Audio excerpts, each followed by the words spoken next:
হচ্ছে তিন ধরনের, একটা হচ্ছে principal clause, subordinate close and coordinate close. তাহলে তোমাদের মনে রাখতে হবে যে ক্লোজ তিন প্রকার, একটা হচ্ছে principal clause, subordinate clause, coordinate close. তিন প্রকার। আমরা যদি এটাকে মেইন ক্লোজও বলি সমস্যা নাই, ডিপেন্ডেন্ট ক্লোজ বলি তাও সমস্যা নাই, আবার ইন্ডিপেন্ডেন্ট ক্লোজ অথবা ডিপেন্ডেন্ট ক্লোজ যেটাই বলি না কেন কোনো। আজকে যে বিষয়টা তোমাদের সাথে শেয়ার করতে যাচ্ছি সেটা হচ্ছে ক্লোজ নিয়ে। সো বন্ধুরা, এখন পর্যন্ত যারা ক্লোজ জানো না বা কিছুই বোঝো না, ক্লোজের একদমই কিছুই জানো না, তাদের জন্য এই ভিডিওটা অনেক ইম্পর্টেন্ট। কারণ ক্লোজটাও কিন্তু অনেক ইম্পর্টেন্ট। এই কারণেই বলছি, ক্লোজ না শিখলেও কিন্তু আমরা সেন্টেন্স করতে পারবো না। অনেক সেন্টেন্স আছে না, complex sentence, simple sentence and complex sentence, এই সেন্টেন্সগুলোর ভিতরে কিন্তু ক্লোজ ব্যবহার করা হবে। যাই হোক বন্ধুরা, আমাদের প্রথমত এই সেন্টেন্স শেখার আগে আমাদের ক্লোজগুলো জানতে হবে। ক্লোজ যদি না জানি তাহলে কিন্তু আমরা সেন্টেন্সগুলো সঠিকভাবে করতে পারবো না। ক্লোজই যদি না বুঝি সেন্টেন্স কিভাবে বুঝবো? যাক বন্ধুরা, আজকে আমরা শিখবো ক্লোজ। দেরি না করে আমরা চলে যাচ্ছি। ক্লোজ এর অর্থ হচ্ছে বাক্য অংশ। এখন বলছে ক্লোজ কাকে বলে? ডেফিনিশন শিখতে গেলে বলতে হয় যে শব্দ সমষ্টিতে একটি মাত্র সাবজেক্ট অথবা একটি মাত্র ভার্ব, যেটা হচ্ছে ফাইনিট ভার্ব থাকবে। আর ফাইনিট ভার্ব বলতে কি বোঝো সেটা তো তোমরা জানোই, যে ভার্বের কি পাস্ট ফর্ম, প্রেজেন্ট ফর্ম আছে সেটাই হচ্ছে ফাইনিট ভার্ব। তাহলে বন্ধুরা, একটা ফাইনিট ভার্ব থাকবে আর একটা সাবজেক্ট থাকবে। তাহলে যদি এই ফাইনিট ভার্ব এবং সাবজেক্ট কোনো বড় একটা সেন্টেন্সের অংশ হিসেবে ব্যবহার করা হবে, তাহলে বন্ধুরা এটাই হচ্ছে ক্লোজ। কোনো একটা বড় সেন্টেন্স আছে, সেই সেন্টেন্সের ভিতরে একটা মাত্র সাবজেক্ট এবং একটা মাত্র ফাইনিট ভার্ব থাকবে। আর এই ফাইনিট ভার্ব এবং একটা মাত্র সাবজেক্টের এই অংশটুকুকেই কি বলে? ক্লোজ বলে। এখন ওইসব ডিফিনেশনে যাব না, আমরা শিখবো যে কোথায় কিভাবে ব্যবহার করা হয় আর অরিজিনাল যে জিনিসটা আমাদের শিখতে হবে সেগুলো। যাই হোক বন্ধুরা, ক্লোজ তিন প্রকার। দেখো, ক্লোজ তিন প্রকার। তাহলে ক্লোজ তিন প্রকার, তাহলে ক্লোজ তিন প্রকার কি কি সেটা আমরা দেখি। তাহলে আমরা একটা যদি ছক তৈরি করি ফেলি, এটাই হচ্ছে ক্লোজ। এখন আমরা এখান থেকে যদি ক্লোজ চলে যাচ্ছি তিন ধরনের ক্লোজ তৈরি করতে, তাহলে বন্ধুরা আমরা একটা পুরা দমে দাগ দিয়ে দিলাম। দাগ দেওয়ার পরে এখানে আমরা লিখলাম মেইন ক্লোজ অথবা প্রিন্সিপাল ক্লোজ।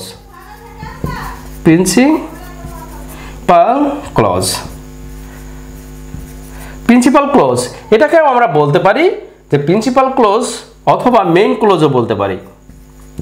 মেইন ক্লোজ অথবা আমরা কি বলতে পারি, এটাকে আমরা আরো বলতে পারি যে এটা ইন্ডিপেন্ডেন্ট ক্লোজ।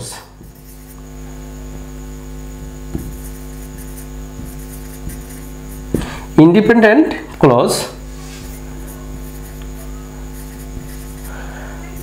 তাহলে এটাই হচ্ছে এক ধরনের, যে আমরা প্রথমে তিন ধরনের, একটা হচ্ছে principal clause, subordinate close and coordinate close. তাহলে এটাই হচ্ছে তিন প্রকার, principal clause, subordinate close and coordinate close. এখন বলছে প্রিন্সিপাল ক্লোজকে আমরা বলতে পারি মেইন ক্লোজ। মেইন মানে প্রধান যে ক্লোজ, প্রিন্সিপাল মানেও প্রধান ক্লোজ, এবং ইন্ডিপেন্ডেন্ট মানে স্বাধীন ক্লোজ, যেটা স্বাধীনভাবে চলবে, মেইনভাবে চলবে, প্রিন্সিপাল মানে প্রধানভাবে চলবে, সেটাই হচ্ছে এক নম্বরে। তাহলে দ্বিতীয় নাম্বার যেটা হবে সেটা দেখো, দ্বিতীয় নাম্বার যেটা হবে সেটা হচ্ছে সাবঅর্ডিনেট।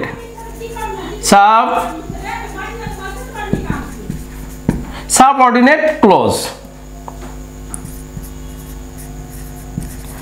অথবা আমরা এটাকে বলতে পারি যে ডিপেন্ডেন্ট ক্লোজ। Dependent close. তাহলে বন্ধুরা তিন নাম্বার যেটা আমরা বলতে পারি, তিন নম্বরে বলতে পারি এটা হচ্ছে coordinate close. Coordinate close. Coordinate close. তাহলে বন্ধুরা এই কোঅর্ডিনেট ক্লোজ, তাহলে আমরা এখানে ক্লোজ কয় ধরনের হয়ে থাকে? ক্লোজ হচ্ছে তিন ধরনের, একটা হচ্ছে principal clause, subordinate close and coordinate close. তাহলে তোমাদের মনে রাখতে হবে যে ক্লোজ তিন প্রকার, একটা হচ্ছে principal clause, subordinate clause, coordinate close. তিন প্রকার। আমরা যদি এটাকে মেইন ক্লোজও বলি সমস্যা নাই, ডিপেন্ডেন্ট ক্লোজ বলি তাও সমস্যা নাই, আবার ইন্ডিপেন্ডেন্ট ক্লোজ অথবা ডিপেন্ডেন্ট ক্লোজ যেটাই বলি না কেন কোনো সমস্যা নাই। এখানে আমি লিখে রেখেছি দেখো 3 ধরনের, এখানে বলছে 1 ধরনের, এটা 1 ধরনের, আর এটা 1 ধরনের। তাহলে এটাই হচ্ছে 3 ধরনের ক্লোজ থাকে। তাহলে তোমরা যদি বলো independent close, dependent close and coordinate close, তাও হবে। কিন্তু আমাদের মনে রাখতে হবে মেন বিষয় যেটা হচ্ছে আমরা বলবো principal clause, subordinate clause, coordinate clause. Okay বন্ধুরা, এটা হচ্ছে পার্ট 1। নেক্সট যে ভিডিওতে ডিটেলস যে সেন্টেন্সের ব্যবহারটা আছে সেগুলো করব। সো বন্ধুরা, তোমরা তো অলরেডি শিখে গেছো যে ক্লোজ 3 ধরনের। এখন 3 ধরনের ক্লোজ এক্সাম্পল সহ আমরা শিখবো যে কোনটা কোন ক্লোজ। তাহলে এখানে দেখো একটা এক্সাম্পল দেয়া আছে, she did not go to school because she was ill. কারণ এর অর্থ হচ্ছে সে স্কুলে গিয়েছিল না কারণ সে অসুস্থ ছিল। তাহলে আমরা এর ভিতরে বের করব যে কোনটা প্রিন্সিপাল ক্লোজ, কোনটা সাবঅর্ডিনেট ক্লোজ। তাহলে দেখো she did not go to school, আমরা বলেছিলাম যে যেটা মেইন ক্লোজ অথবা প্রিন্সিপাল ক্লোজ কোনটা হবে, একটা সাবজেক্ট থাকবে আর একটা হচ্ছে ফাইনাইট ভার্ব থাকবে। এখন সাবজেক্ট অথবা ফাইনাইট ভার্ব কোনটা, তাহলে এখানে দেখো একটা সাবজেক্ট আছে এবং এখানে একটা ফাইনাইট ভার্ব আছে। এই ভার্বটা কিন্তু অবশ্যই কি চেঞ্জিং হবে, যে ভার্ব চেঞ্জ হয় টেন্স অনুসারে চেঞ্জ হয় সেটাই হচ্ছে ফাইনাইট ভার্ব। তাহলে এটা কি ভার্ব, এটা হচ্ছে ফাইনাইট ভার্ব, এটা হচ্ছে ফাইনাইট ভার্ব আর এটা হচ্ছে সাবজেক্ট। তাহলে বলেছিলাম যে সাবজেক্টটা থাকবে সেটা হচ্ছে একটা সাবজেক্ট থাকবে আর একটা ফাইনাইট ভার্ব থাকবে, সেটা হচ্ছে কি হবে মেইন ক্লোজ হবে। তাহলে মেইন ক্লোজে কি থাকবে, একটা সাবজেক্ট থাকবে আর একটা ফাইনাইট ভার্ব থাকবে এবং যে সেন্টেন্সের ভিতরে বসবে অন্য সেন্টেন্সের ছাড়াই নিজেই অর্থ প্রকাশ করবে, অন্য সেন্টেন্সের কোনো সাহায্যই লাগবে না, সে নিজেই অর্থ প্রকাশ করবে। দেখো সে স্কুল গিয়েছিল না, তাহলে এটা নিজে অর্থ প্রকাশ করছে অন্য সেন্টেন্সের অর্থ ছাড়া, অন্য যে সেন্টেন্সগুলো আছে সেই সেন্টেন্সের অর্থ ছাড়া এ নিজেই প্রকাশ করছে, সেটাই হচ্ছে, এটাই হবে কি, এটাই হচ্ছে প্রিন্সিপাল ক্লোজ। তাহলে বন্ধুরা দেখো নিজে সে স্কুল গিয়েছিল না, সরাসরি সম্পূর্ণ অর্থ প্রকাশ করে ফেলছে। কিন্তু বিকজ সে, কারণ সে ছিল অসুস্থ, কারণ সে ছিল অসুস্থ, কাউকে প্রকাশ করাইতে পারছি না কোনো কিছু। কারণ কাউকে যদি বলি কারণ সে ছিল অসুস্থ, এটা কোনো সেন্টেন্সের ভিতরে হচ্ছে না, মানে একদমই প্রকাশ করতে পারছে না, মনের ভাব প্রকাশটাই করতে পারছে না। দ্যাটস ওয়াই এটা কি হবে, এখানে হবে যে এই ক্লোজটা এর কিন্তু সাহায্য নিচ্ছে, নিয়ে গান অর্থ প্রকাশ করছে। এখানে দেখো she did not go to school, সে স্কুলে গিয়েছিল না কারণ সে অসুস্থ ছিল, তার মানে এই ক্লোজের সাহায্য নিয়ে গান এই ক্লোজটার অর্থ প্রকাশ করতে পারবে। তার মানে কি, এটা হচ্ছে প্রিন্সিপাল ক্লোজ আর এটা হচ্ছে সাবঅর্ডিনেট ক্লোজ।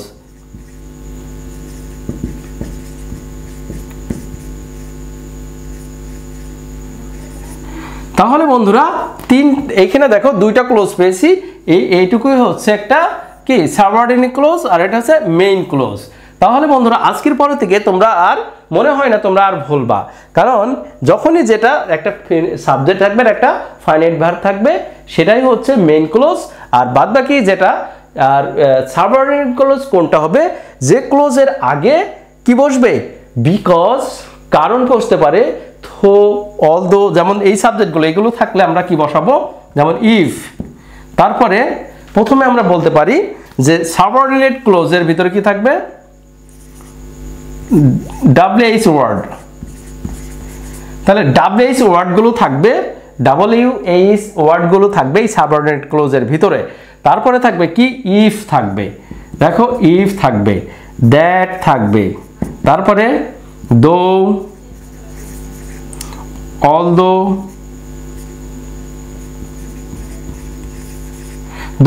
থাকবে। তারপরে তোমরা থাকতে পারে যে দেখো যে ইফ তো আছে, অ্যাজ থাকবে, কজ,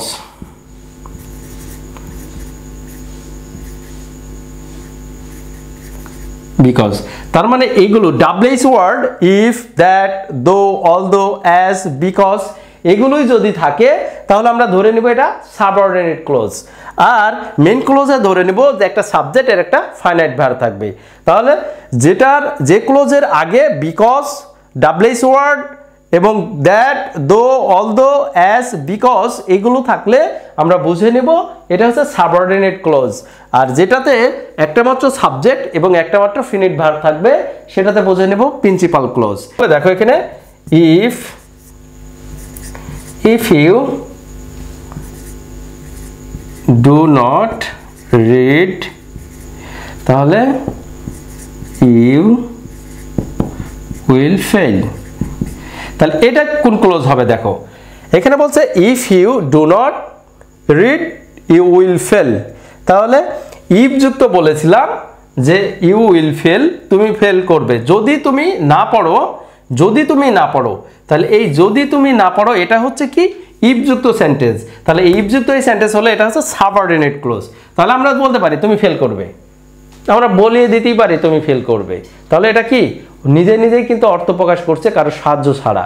তার মানে কি এই যে সাবঅর্ডিনেট ক্লোজটা আছে, এই সাবঅর্ডিনেট ক্লোজটা করে কি মেইন ক্লোজের সাহায্য নেয়, নিয়ে গান অর্থ প্রকাশ করে। যদি তুমি না পড়ো তাহলে ইউ উইল ফেল, তুমি ফেল করবে। তাহলে এটা হচ্ছে প্রিন্সিপাল ক্লোজ, প্রিন্সিপাল ক্লোজ, আর এটা হচ্ছে সাবঅর্ডিনেট ক্লোজ। তাহলে এরকম যদি আরো কিছু এক্সাম্পল আমরা দেখে আসি তাহলে আমরা কিন্তু আমাদের কাছে একদম ইজি হয়ে যাবে। তাই as he was ill, যদিও সে অসুস্থ, সে কি করেছিল না, তাহলে মিটিং এ অ্যাটেন্ড করেছিল না, তাহলে he did not attend the meeting। তাহলে সে মিটিংটিতে কি করছিল না, অ্যাটেন্ড হচ্ছিল না। কি কারণে, যদিও সে কি ছিল অসুস্থ ছিল, সেই কারণে কি অ্যাটেন্ড করতে পারি নাই মিটিংয়ে। তাহলে তাহলে he did not attend the meeting, সে উপস্থিত হতে পারি নাই কোথায়, মিটিংয়ে। তাহলে আমরা এখানে এটা হচ্ছে পিসি মেইন ক্লোজ, আর এটা হচ্ছে সাবঅর্ডিনেট ক্লোজ। তাহলে আমরা এখন ইজি ওয়েতে আমরা কিন্তু এগুলো করে ফেলতে পারবো। আমরা আরো কিছু এক্সাম্পল নিয়ে আসি। দেখো he saw a man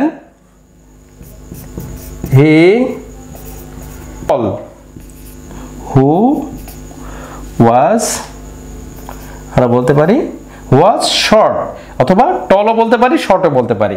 তাহলে শর্ট, তাহলে দেখো যে সে একটি লোককে দেখলো যে ছিল কি শর্ট, তার মানে কি খাটো।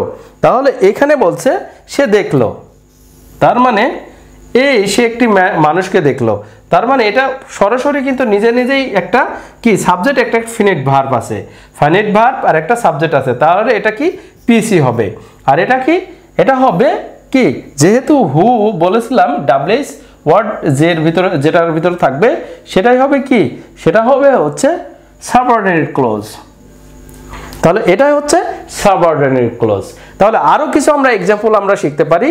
তাহলে দেখো এগুলো আমরা মুছে দিলাম, মুছে দিয়ে আমরা আরো কিছু এক্সাম্পল শিখবো যেগুলো আমাদের খুবই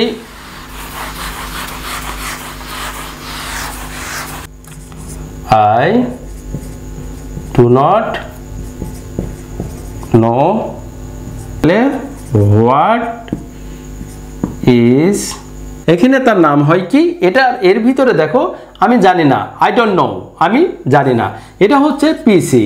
তাহলে এটা কি হবে পিসি, পিসি মানে প্রিন্সিপাল ক্লোজ, আর এটা হবে subordinate clause. said that she was, সে বলেছিল যে she was honest। তাহলে এর ভিতরে দেখো she was honest, তাহলে সে বলেছিল, তার মানে কি এটাই হচ্ছে পিসি, পিসির অর্থ হচ্ছে প্রিন্সিপাল ক্লোজ। আর দ্যাট যুক্ত যে সে কি ছিল, যে সে সৎ ছিল, যে সে সৎ ছিল। তার মানে এই সেন্টেন্সটা প্রকাশ তখনই পাবে, সে এই সেন্টেন্সটা প্রকাশ তখনই পাবে যখন এই যে পিসি আই মিন প্রিন্সিপাল ক্লোজ যখন একে সাহায্য করবে। তাহলে এই প্রিন্সিপাল ক্লোজ একে সাহায্য করছে কিভাবে, দেখুন সে বলেছিল, তাহলে যে সে বলেছিল যে সে কি সে সৎ ছিল, তার মানে কি এর মাধ্যমেই কিন্তু এটা অর্থ প্রকাশ করছে। তাহলে এটা সাবঅর্ডিনেট ক্লোজ। তাহলে আমরা প্রিন্সিপাল ক্লোজ কোনটা আর সাবঅর্ডিনেট ক্লোজ কোনটা সেটা শিখলাম। এখন আসি কোঅর্ডিনেট ক্লোজ। আসলে যে ক্লোজের ভিতরে আমরা কি থাকবে, কনজাংশন থাকবে, এটাকে আমরা বলতে পারি কো কনজাংশন, কোঅর্ডিনারি কনজাংশন। এখন কনজাংশন কি হতে পারে, অ্যান্ড, বাট, অর, তারপরে